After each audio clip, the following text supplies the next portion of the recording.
4장 14절 말씀을 좀 오래 보았습니다. 말씀이 육신에 우리 가운데 거하신다 하는 말씀을 그 육신이 되어 거하신다, 이것이 구약 성경에 성막을 짓는다 그 말과 같다고 했습니다. 예수님이 말씀이 육신에 우리 가운데 나타나셨다 는 것은 우리가 말씀으로 알고 있는 것을 직접 보여주셨다 하는 것도 되겠지만, 주님이 우리와 동행하신다는 그런 뜻이 강하다 하는 것을 지난주에 보았습니다. 말씀이라고 하는 것은 하나님의 마음인데, 그 마음이 육신이 되었다, 그 주의 마음을 보다 분명하게 알게 되었다는 것으로도 해석할 수 있다 그랬습니다. 그리고 독생자의 영광이라고 하는 것은 주님을 통해서만 볼 수 있는 영광이 있다. 그것이 무엇이냐? 구원이요, 하나님께서 예수를 통하신 은혜라 그랬습니다. 우리가 독생자의 영광을 본다고 하는 것은 내가 예수님을 통해서 구원의 영광을 본다라고 보아도 괜찮을 겁니다.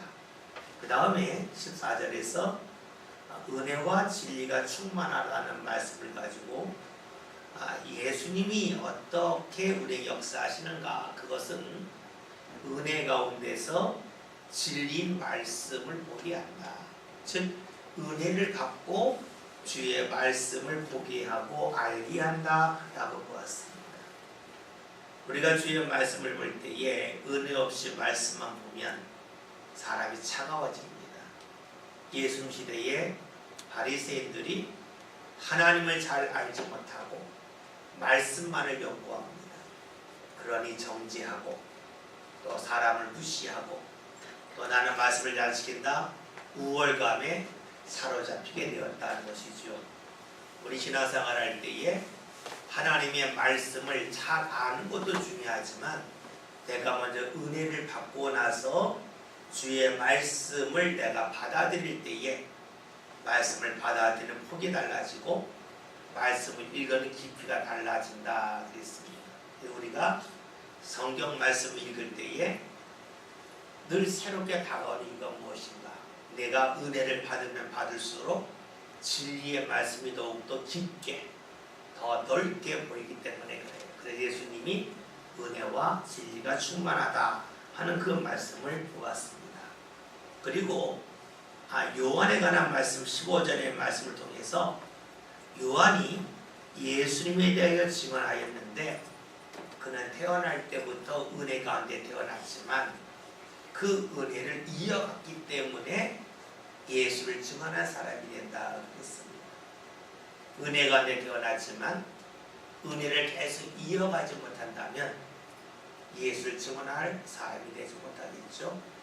오늘 하나님께서 우리로 하여금 하나님의 영광을 증언하길 원하고 계신데, 이러한 삶을 살기 위해서는 과거에 임한 은혜만이 아니라 그 은혜를 우리가 이어감을 통해서 우리가 하나님을 증언하는 사람으로 살아갈 수 있다 하는 것을 보았습니다. 그리고 요한이 예수님을 증언하는 사람이 되기 위해서는 증언하는 말의 내용도 중요하지만 사람들이 그를 믿을 만한 사람으로 인정해 주어야 그의 말이 증언의 효력이 나타난다 그랬습니다. 아무리 말이 옳다 할지라도 사람들이 요한을 향하여 손가락질하면 그의 말을 듣지 않겠죠. 마찬가지입니다. 말, 어떤 능력도 중요하겠지만 관계도 중요합니다. 우리가 하나님 앞에 나가서 우리가 헌신할 때에 우리가 얼마나 능력을 갖고 헌신하느냐를 중요하겠지만, 내가 하나님과 관계가 어떠하냐에 따라서 하나님 우리가 하는 그 일을 받으실 수 있고 받지 않을 수 있습니다. 기도도 역시 그렇습니다. 기도할 때 얼마나 유창하게 하느냐 하는 것도 중요하겠지만, 더 중요한 것은 하나님과 관계 속에서 우리의 기도도 힘이 있고 또 하나님께서 들으시는 응답의 범위로 결정되어지는 겁니다. 아무리 기도를 구체적으로 했다 할지라도 하나님과 나와의 관계가 바르지 못하다면 하나님 듣지 아니하시겠죠. 사람의 말이 아무리 좋다 할지라도 그 말을 하는 사람에 대하여서 사람들이 거부하는 마음이 있으면 그 말 안 듣는 것처럼 하나님도 역시 그다라는 것을 지난주까지 보았습니다. 오늘 말씀은 이제 보면 15절에 나보다 먼저 계심이라는 것이 이 사람을 가리킵니다. 지금 요한이 내가 증언하는 사람이 이 사람이라 라고 말하는데 언제부터 저걸 했습니까? 이미 전에 말했다는 겁니다. 그러니까 요한은 계속해서 예수님 오기 전부터 예수님을 증언합니다. 그런데 이 증언을 통해서 요한이 사회적으로 높은 자리에 올라갈까?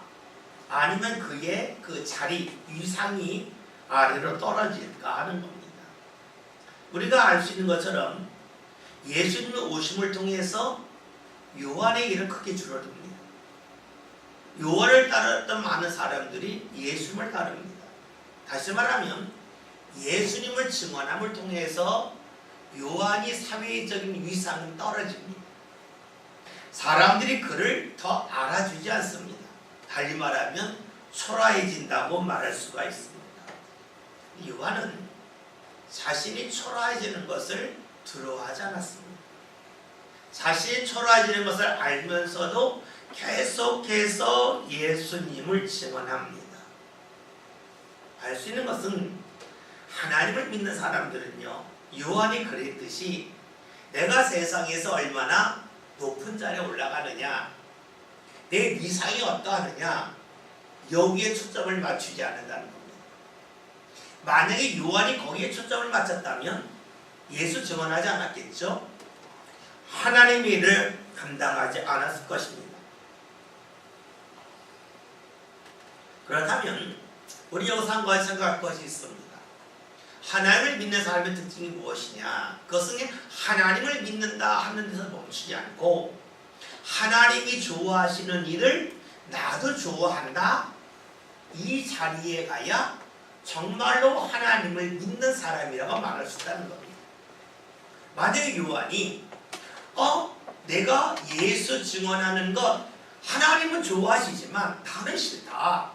왜냐? 내 자리가 과거보다 떨어진다. 사람들이 알아주지 않는다. 그러니 나는 그 일을 하고 싶지 않다.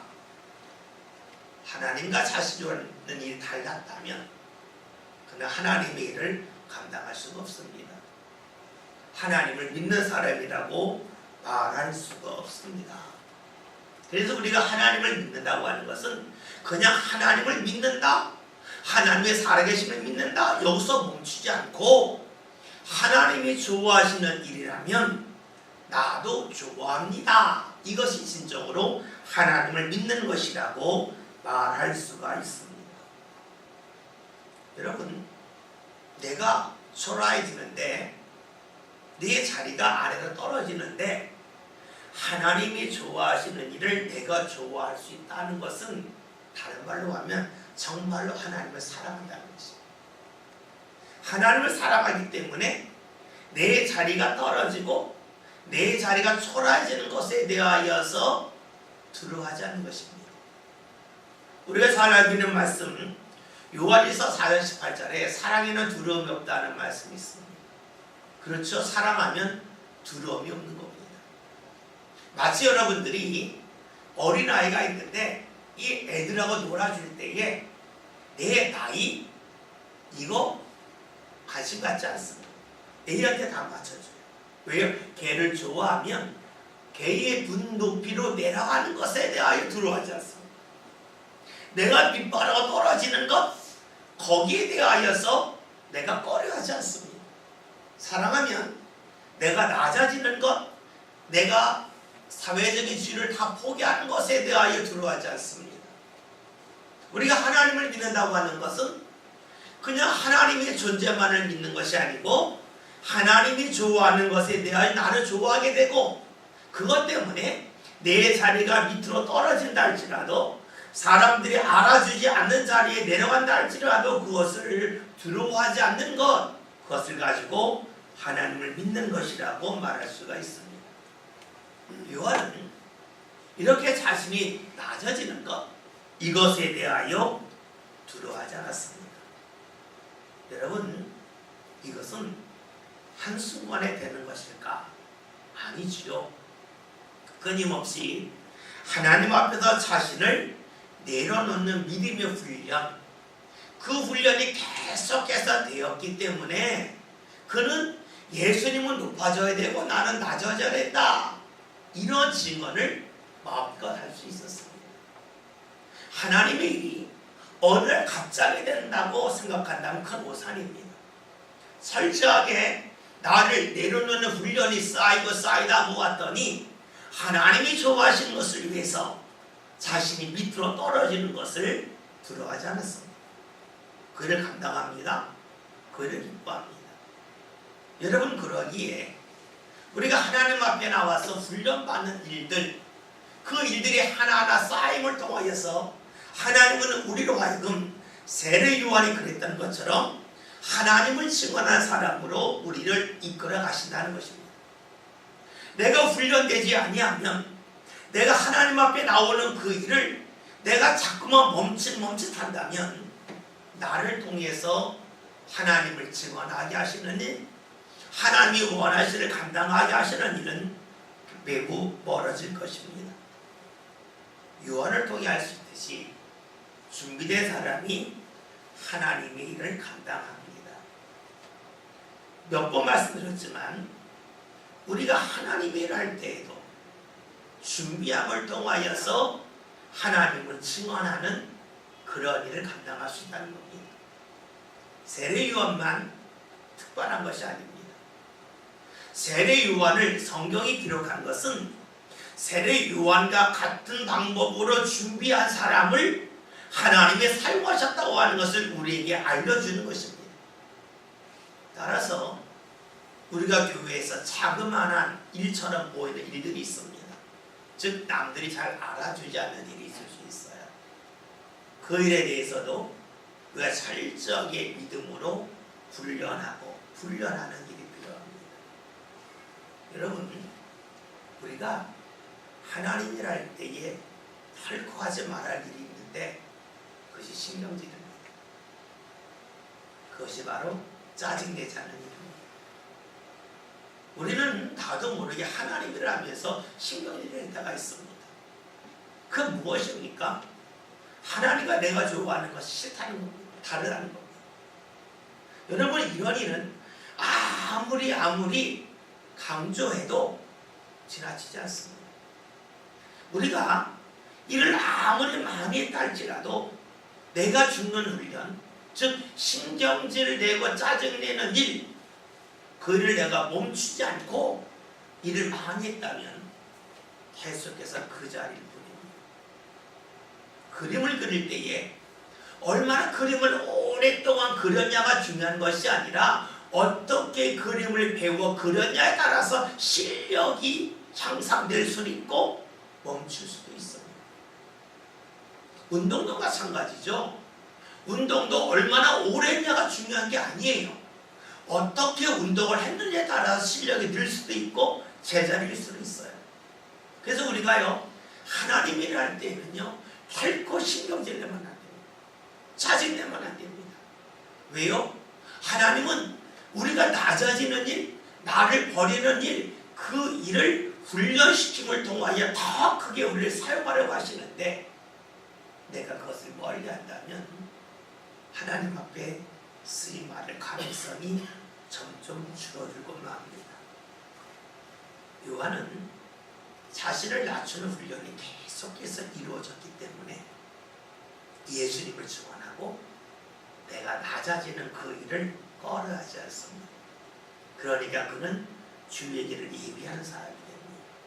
예수님의 말씀대로 하면 여자가 낳은 자 중에 가장 큰 자라고 하는 인정까지 받게 되죠. 우리 믿음의 성도들이 끊임없는 믿음의 훈련을 통해서 정말로 하나님이 기뻐하시는 일을 나도 기뻐하고 나로 즐거워했으면 좋겠습니다. 잊지 말아야 할 것은 하나님과 나는 다르기 때문에 하나님이 기뻐하는 일 때로는 나에게 부담일 수 있습니다. 하나님이 기뻐하는 일이 나에게는 걱정거리로 다가올 수도 있습니다. 그러나 꼭 기억합시다. 내가 하나님을 믿는다고 하는 것은 내가 좋아하는 것을 추정하는 것이 아니라 하나님이 좋아하시는 것을 내가 받아들임을 통해서 내 믿음이 성장하고 확장되어진다는 것이, 단순히 내가 성경에 대한 지식이 많아져서 그리고 내가 하는 헌신의 분량이 많아져서 믿음이 성장하는 것은 아니에요. 믿음이 성장한다고 하는 것은 내 중심을 모시는 하나님이시기에 내 삶 가운데서 하나님이 기뻐하는 그 부분을 나는 기뻐한다. 이것이 확장되어지고 많아지는 것, 그것이 진정한 믿음의 성장이라고 말할 수가 있습니다. 16절 말씀 다 같이 함께 읽겠습니다. 읽습니다. 우리가 그의 충만한 데서 받으니 그의 은혜를 아멘. 우리가 다 그의 충만한 데서, 이 충만하다는 것은 예수님이 충만하다는 겁니다. 다시 말하면 예수님이 우리에게 주신 은혜는 늘 가득하다는 겁니다. 이것은 무엇을 말하냐면, 만약에 예수님이 갖고 계신 은혜가 가득하지 않다면 우리에게 주면 줄겠죠. 근데 예수님은 주고도 더 가득하고 주고도 가득해요. 예수님은 어떤 일생 동안 우리에게 하나님의 은혜를 주실 수 있는 분이다 하는 겁니다. 이것을 또 다른 말로 하면 주님이 주시는 은혜는 내가 일생 동안 받아도 다 받을 수 없다라고도 볼 수가 있습니다. 왜 그럴까요? 그것은 주님이 우리보다 크기 때문입니다. 주님의 그릇이 우리 그릇보다 훨씬 커요. 아니, 비교할 수 없을 거예요. 그러니까 주님께서 우리에게 주신 은혜는 일생 동안 받아도 다 받지 못한다는 겁니다. 다른 말로 하면 우리가 아직까지도 받을 주의 은혜가 내 삶 가운데 너무 많다는 것이에요. 우리가 새벽기도 시간에 사도행전 8장 말씀을 보고 있죠. 마술사 시몬이 이 돈을 들여서 나도 내가 기도하는 사람이 성령 받으면 좋겠다 베드로에게 제안할 때에 베드로가 하는 이야기겠죠. 네가 하나님의 선물을 돈 주고 사려 했느냐? 너는 망한다는 것이에요. 시몬의 생각이 무엇이었습니까? 돈으로 하나님의 역사를 살 수 있다는 것이에요. 그건 뭐냐면 돈이 더 귀하다는 거예요. 참 이상하지 않습니까? 하나님을 믿는 사람이 하나님보다 돈이 더 크대요. 하나님 믿을 필요가 없잖아요. 그럼 하나님을 이용하겠다는 것이지. 우리가 기억해야 될 것은요, 하나님의 것보다 큰 것은 아무것도 없습니다. 그런데 하나님은 우리가 모든 것을 다 들여로 살 수 없는 은혜를 우리에게 허락해 주십니다. 그래서 우리가 감사하는 것입니다. 하나님이 우리에게 주시는 것이 내가 가지고 있는 것보다 하찮다면 하나님의 은혜를 구할 이유가 하나도 없습니다. 하나님을 믿을 필요도 없습니다. 하나님을 믿는 이유는 하나님이신 은혜가 내가 가지고 있는 그 어떤 것보다는 귀하고 큼을 믿기 때문입니다. 그래서 이런 말을 많이 하죠. 세상 것을 팔아서 하나님의 것을 사는 사람이 있다. 이것은 거래할 수 있다는 것이 아니라 내 것을 포기하고 하나님 앞에 나옴을 통하여서 하나님의 은혜 받는 것이 그 어떤 것보다 귀하다 하는 것입니다. 하나님의 은혜는 일생 동안 바로 다 받지 못한다 그랬습니다. 그런데 하나님의 은혜의 특징이 있죠. 하나님의 은혜는 우리가 올라가는 그 믿음의 단계에 맞게 은혜를 주셔요. 그러니까 하나님은 항상 1대1의 반응을 해주십니다. 그러니까 우리가 잘못된 일을 해도 하나님의 은혜 받는다는 말씀 지난주 주로 오해 들으셨죠? 예, 맞아요. 우리가 잘못된 일을 해도 하나님은 은혜를 주셔요. 그러나 내가 바르게 할 때와 잘못할 때 똑같이 하나님의 은혜가 임하지만 그 은혜 분량은 달라요. 하나님은 우리에게 은혜 주실 때에 내 믿음의 적정선에서 은혜를 주셔요. 그렇다면 내가 믿음이 올라가면 올라갈수록 하나님의 은혜는 처음보다 더 세상 말은 고급진 은혜, 더 좋은 은혜가 임하지 않겠습니까? 여러분들이 학생들에게 공부를 가르치는데 초등학교 1학년들에게 가르치는 수학과 대학교 4학년생에게 가르치는 수학은 똑같이 수학이라고 하는 면에서 똑같지만 수준 차이가 분명히 나지 않습니까? 마찬가지예요. 하나님의 은혜는 내가 초등학교 1학년 수준에 있을 때에도 은혜가 임하지만 대학교 4학년 수준에 올라가도 하나님의 은혜가 임합니다. 다른 말로 하면 하나님의 은혜는 처음보다 나중에 더 강력하고 더욱 귀하다는 것이에요. 우리가 하나님의 은혜를 다른 말로 하면 하나님은 우리 삶을 계속 주의 은혜로 더 입혀주신다는 겁니다. 우리 세상 말로 하면 이렇게 되겠죠.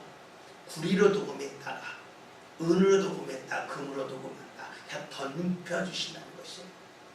하나님의 은혜는 우리의 믿음의 분량에 맞게 계속해서 은혜가 임합니다.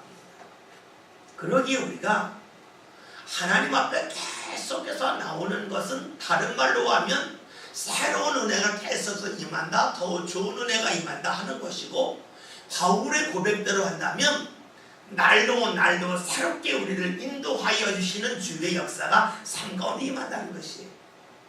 만약에 내가 오늘 받은 은혜가 내일 임할 은혜가 더 크다면 내일 은혜 받을 필요가 없겠죠. 그러면 새로워질 필요가 없겠죠. 그러나 주의 은혜는 내가 믿음이 성장하면 성장할수록 거기에 걸맞게 은혜를 계속해서 허락하시기 때문에 더 풍요로운 은혜, 더 복된 은혜를 예비하고 계셔요. 그래서 우리가 하나님 앞에 나와 은혜 받는 그 일을 멈춘다고 하는 것은 지혜롭지 못한 일이라고 볼 수가 있습니다. 간혹 가다가 저는 하나님의 은혜를 충분히 받았습니다 라고 고백하는 분이 있습니다. 예, 맞는 말입니다. 그런데 이 말은 지금까지의 삶을 뒤돌아볼 때에 해당되는 말입니다. 내가 지금까지 받았던 은혜는 하나님이 내게 주실 수 있는 최고의 은혜를 주신 거예요. 그러나 나이가 하나님 앞에 좀 더 가까이 가서 믿음의 성장이 나타나면 하나님의 은혜는 어떻게 합니까? 더 크게 더 높게 임한다는 것이죠. 그러니까 내가 지금까지 은혜를 충분히 받았으니까 하나님 이제 더 은혜 안 주셔도 돼요? 라고 생각하는 것은 마치 내 자신이 지금 일조가 있으니까 평생 먹을 것 갖고 있으니까 돈 더 안 벌어도 된다고 하는 세상의 생각과 같은 거예요. 하나님은 우리의 믿음의 분량에 따라 계속해서 은혜를 주시지요.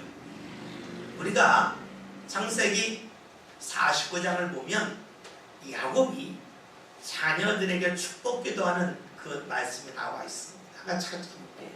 창세기 49장.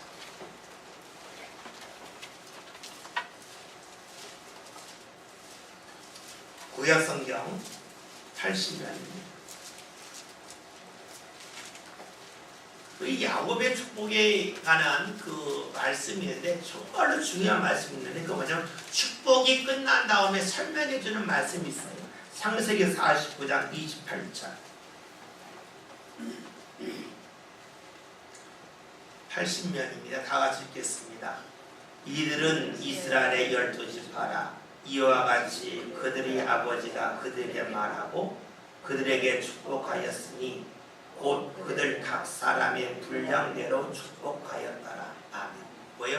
그의 분량에 맞게 축복 기도했어요. 이것은 야곱이 생각해서 기도하는 것이 하나님이 기도하게 하실 때에 그 아들의 삶에 걸맞게 그 아들이 살아온 그 믿음의 삶에 그 믿음의 분량에 맞게 기도하게 하셨다는 것이에요.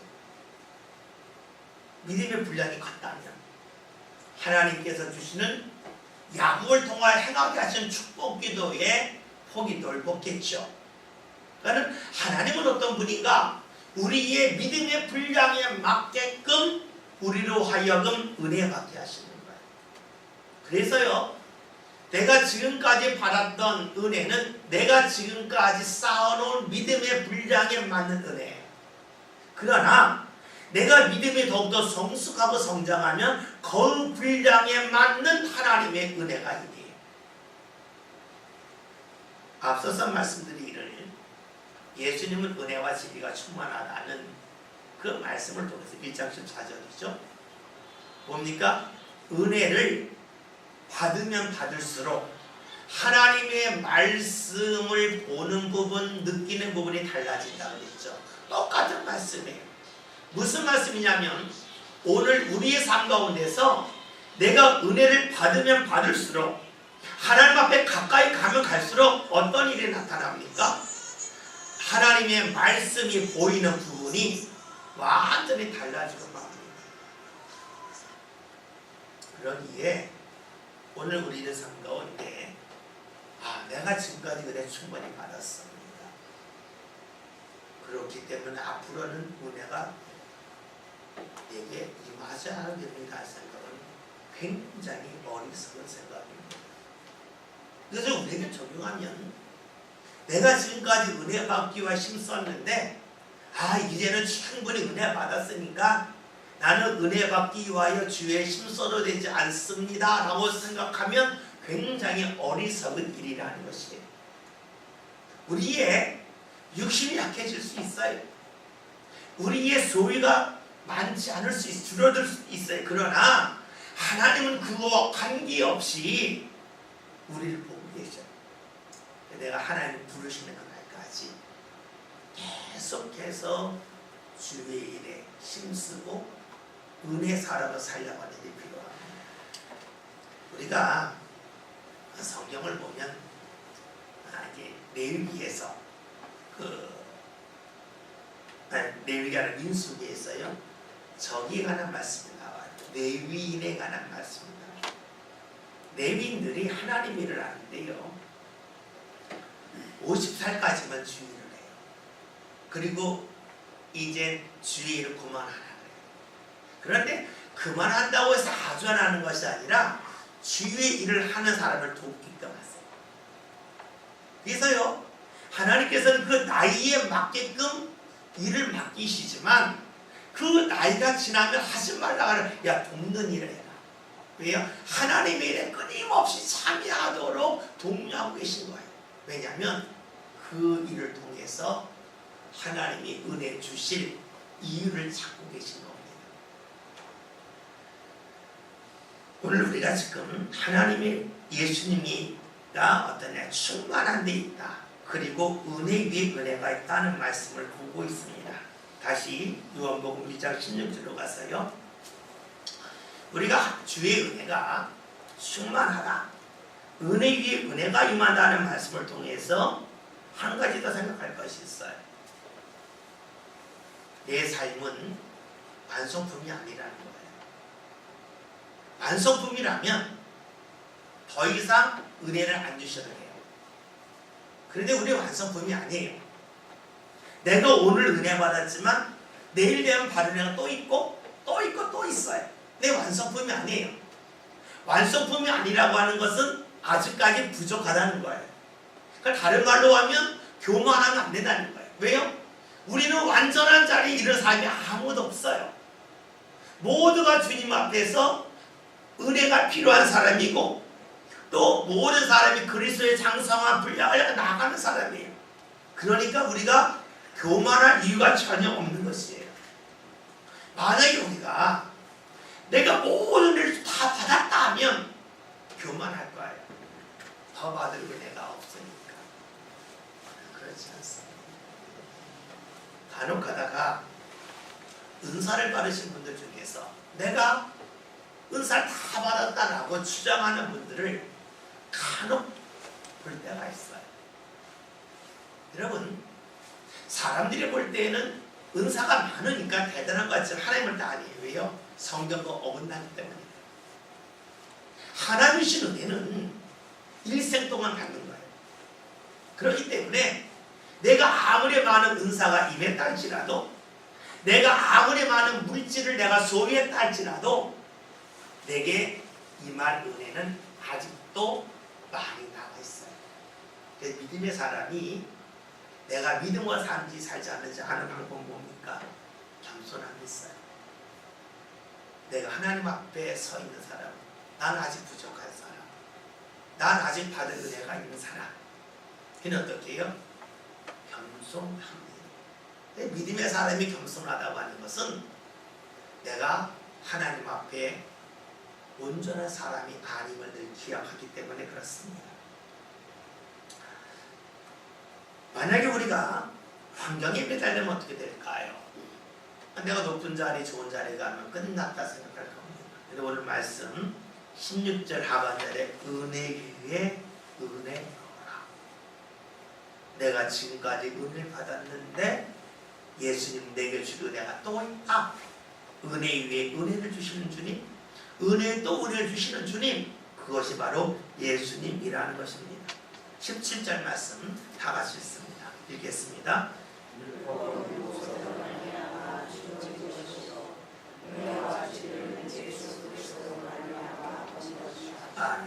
말씀을 보면 율법은 모세로부터 왔다 하는 것은요, 일단 글자 그대로 보면 율법의 말씀을 하나님께서 모세를 통하여 전하게 하셨어요. 이 역사적인 사실이죠. 그러니까 율법이 모세로부터 왔다 하는 게 맞아요.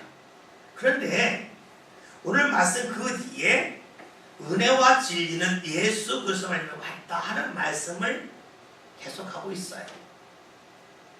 이 말씀을 통해서 우리가 비교할 수 있는 것은 무엇이냐면, 모세가 주의 율법을 받았지만, 그리고 전하지만 그 특징이 뭐냐?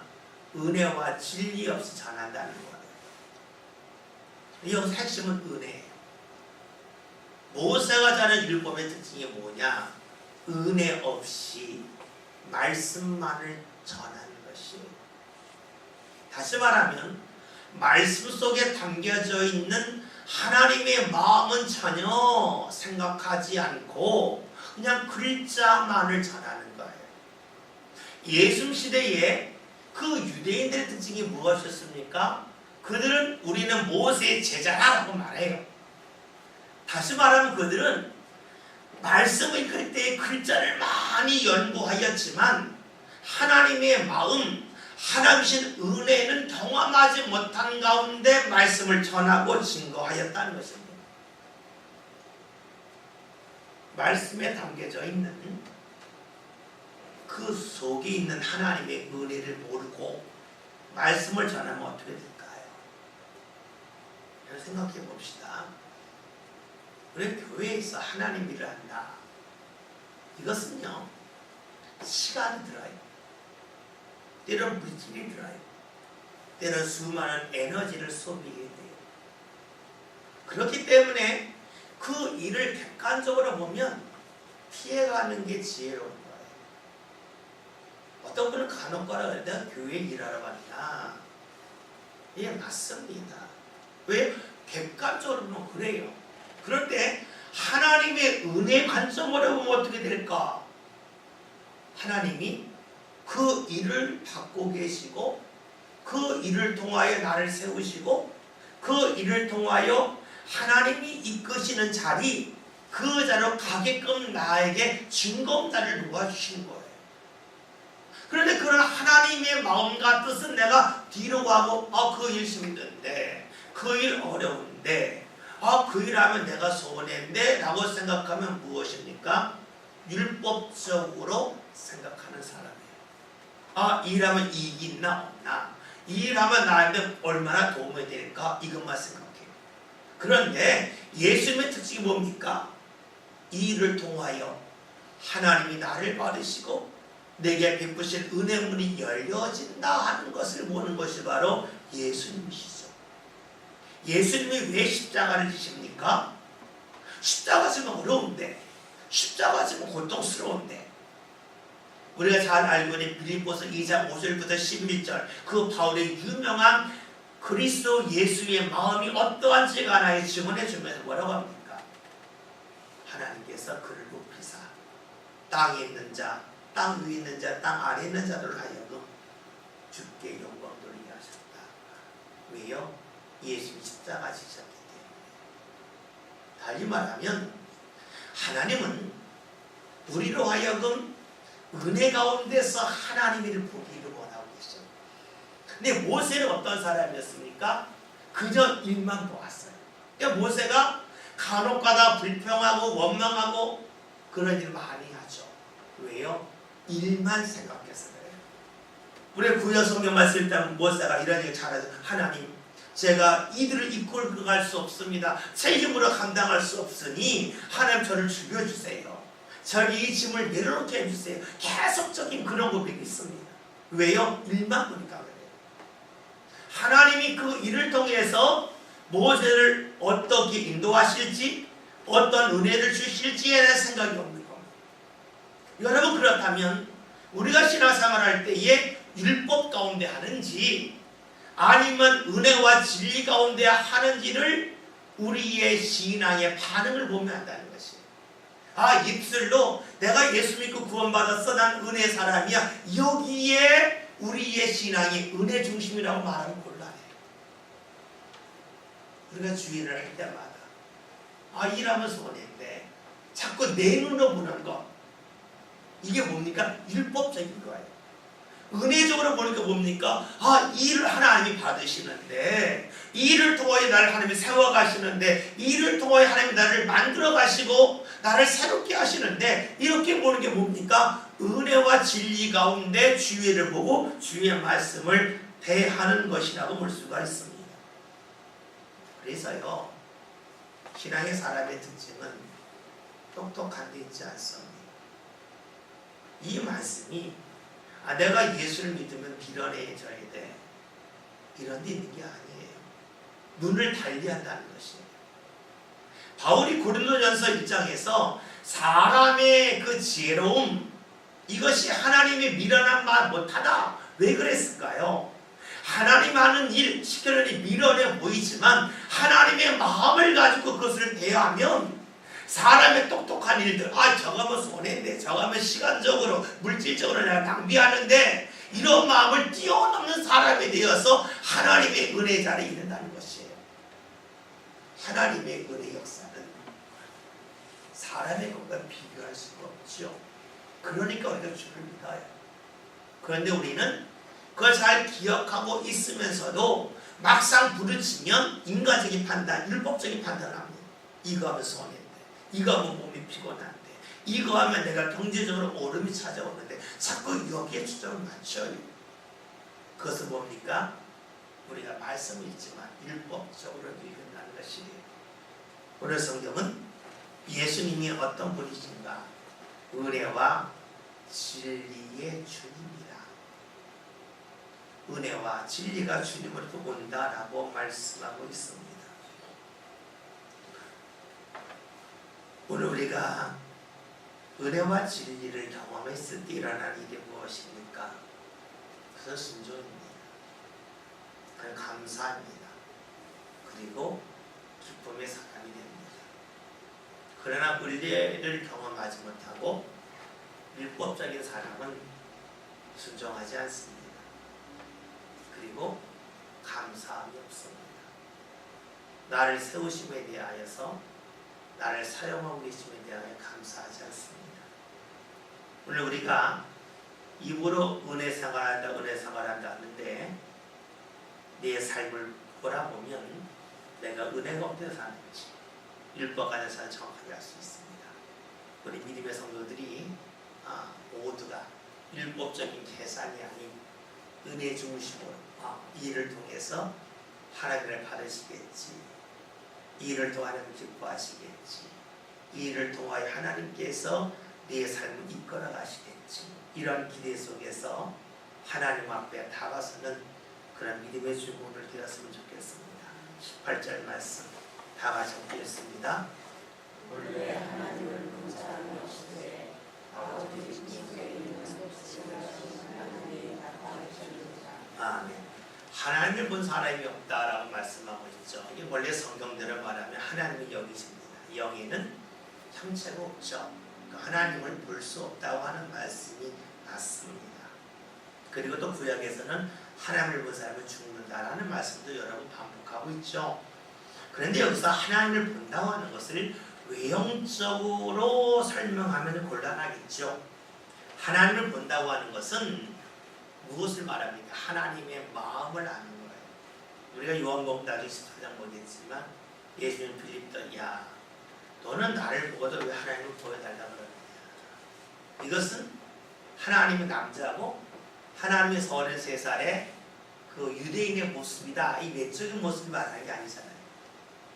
그러니까 나를 보았는데 왜 하나님을 보여달라 하냐라고 예수님이 반문하신 것은 내가 하는 일을 보면 하나님이 무엇을 좋아하실지 알지 않아요.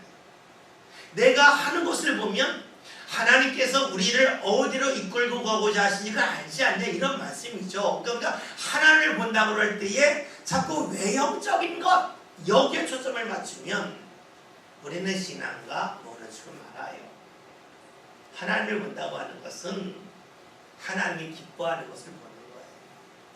하나님을 본다고 하는 것은 하나님께서 어떤 일을 할 때에 하나님께서 흐뭇해하시고 즐거워하시는지 안다는 것이 되겠죠. 그래서 우리가 하나님을 본다고 할 때에 자꾸만 눈으로 보는 것 여기에 초점을 맞추다 보면 신앙이 지금 이상해져요. 뭐 신비주의에 빠질 수도 있고요.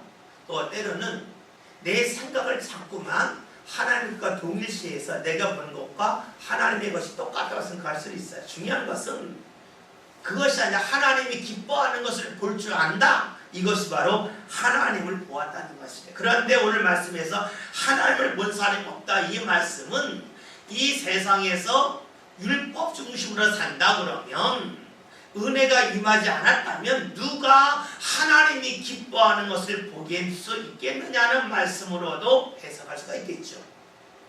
우리가 율법적으로 신앙생활하면 내가 일하면 시간이 물질이 내 에너지가 많이 소비되는데 뭡니까? 내 눈으로 보는 거잖아요. 그런 사람은 일생도록 주를 볼 수가 없어요. 은혜가 일을 하면 하나님 기뻐하시겠지. 하나님의 마음 중심으로 보면 그걸 볼 수 있다는 것인데 이것을 온전히 보신 분이 누구냐? 오늘 말씀에 아버지 품속에 있는 독생하신 하나님 나타나셨느니라. 예수님을 통해서 그것이 온전히 우리에게 밝혀지고 드러난다는 것입니다.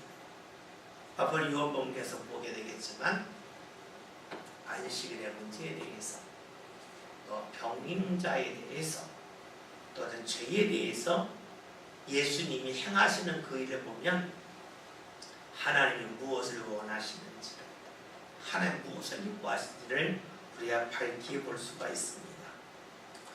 우리가 하나님을 본다 그럴 때에 우리가 하나님을 어떻게 볼까? 우리가 하나님 자신을 어떻게 볼까? 참 보기 어렵겠죠. 좋아하는 일들을요. 그러나 항상 내 수준 안에서만 볼 수 있어요. 이 세상에서 내가 하나님을 본다, 하나님 기뻐하는 일을 본다, 이것은요 늘 내 수준 안에서입니다. 그 수준을 넘어서면 또 달라져요. 보는 게 달라진다는 것이에요. 우리는 중력을 해요. 중력이 뭐냐? 땅에서 이 당기는 힘이잖아요. 우리가 팔을 내리고 있으면 이게 편한데 올리고 있으면 힘들잖아요. 왜 힘들어요? 땅에서 다 알을 당기니까 내릴 것은 중력에 맞게 있기 때문에 쉬운데 올리는 것은 중력에 반대하는 거예요. 당기는데 위로 올리니까 힘들죠. 근데 이 중력이라고 하는 것이 지구에 있어요. 모두 던지면 다 떨어져요. 근데 여러분 아시죠? 이 중력은 대기권 안에서만 형성되는 거예요. 대기권 밖으로 나가면 중력이 없어요. 만약에 모든 중력이 이 대기권 밖에서도 이루어진다면 우주에서 딱 던진 것이 다 지구로 떨어져야 되잖아요. 근데 지구로 안 떨어지잖아요. 이 대기권 안에서만 중력이 존재해요. 마찬가지예요. 내가 알 수 있는 범위에서만 내가 하나님의 모습을 볼 수 있어요. 그 밖을 나가면 또 달라지겠죠. 그러니까 우리가 내 믿음의 수준 안에서만 주를 볼 수가 있어요. 또 내가 주님과의 관계, 이 관계 안에서만 주를 볼 수가 있는데 그 관계가 더욱더 확대되었으면 내가 지금까지 보던 것과는 다른 주의 은혜를 볼 수도 있겠죠. 그래서 우리가 믿음이 성장했다고 하는 것은 여러 가지 표현할 수가 있겠지만 이 한계를 넘어서는 거다. 왜요? 대기권 밖으로 나가는 것처럼 그렇게도 볼 수 있을 것입니다. 오늘 말씀처럼 우리가 예수님을 통해서만 하나님을 볼 수 있습니다. 근데 많은 사람들이 자꾸 지식을 통해서 학문을 통해서 알아가려고 해요. 이것도 역시 대기권과 똑같아요. 내가 하나님이 있다 없다 뭐 설명하는 많은 사람들이 있어요. 이것도 내 지식의 대기권 아니에요. 그 밖을 나가면 그 논리는 틀려집니다. 여러분 그러기에 우리 신앙은 논리적인 접근보다는 체험적인 접근이 더 좋습니다. 체험을 통해서 논리를 쌓아나가는 것이 더 좋습니다. 어쨌든 오늘 말씀은 예수님을 통해서 하나님이 나타난다. 내가 예수님을 통해서만 하나님이 좋아하시고 기뻐하시를 본다고 말씀하고 있습니다. 오늘 저와 여러분이 예수님을 가까이 봅시다. 내가 열심히 기도하고 열심히 찬양하고 열심히 말씀을 읽어봅시다. 그 가운데서 나도 모르게 마음에 가는 것이 달라지게 하시고 내 생각이 모아지는 것을 달라지게 하시는 주의 은혜가 임할 것입니다. 이를 통해 우리를 발견합니다. 그래, 내가 주님을 가까이 있더니 내가 주님이 좋아하시니 무엇인지 내가 보는 눈이 달라지고 집중하는 것이 달라지는구나 하는 것을 내가 느낄 것입니다. 이를 통해 우리는 그래, 예수님 가까이 하면 하나님을 알 수 있어, 하나님을 볼 수 있어, 이 말씀이 이런 뜻이구나 하는 그 믿음의 자리에 이룰 수 있을 것입니다. 여러분, 우리의 신앙의 논리를 넘어서서 주님을 가까이 함을 통해서 더욱더 주님 기뻐하시는 일, 주님을 보는 역사가 저와 여러분들 삶 가운데 나타나시기를 주의 이름으로 기도합니다.